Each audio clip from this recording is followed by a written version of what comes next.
सबु मास भितर श्रावण मास देवदेव महादेवंकर कहीं अति प्रिय कौन रही ए मासरे कौन एपरी भाव में विशेषता अच्छी जे श्रावण मास अति प्रिय कहीं बैशाख मास अति प्रिय है कार्तिक मास अति प्रिय है भाद्रव मास अति प्रिय है श्रावण मासरे कहीं महाप्रभुंकर देवदेव महाप्रभुंकर एते प्रिय आज्ञा कार्तिक मास तो धर्मर मास बैशाख मास से भाव में धर्म मास कहुई माघ मास से भाव में संपूर्ण भाव में से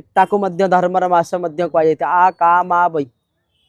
आषाढ़ मास से भाव में धर्म मास कहुई चारि मास भितर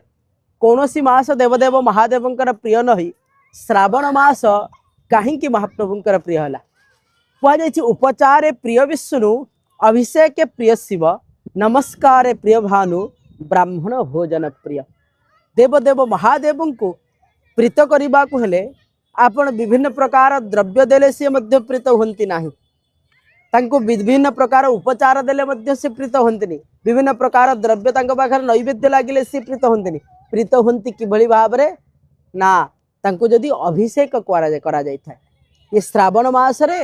ये ऋतु अनुसार कौन होता है ना धारा जल जलधारा आकाश रु निगृत होता है से ये मासटी हूँ देवदेव महादेवंकर प्रिय आ गोटे कथा जानले आश्चर्य हो यही समय सबू नदीमान ऋतु होता से जदि जल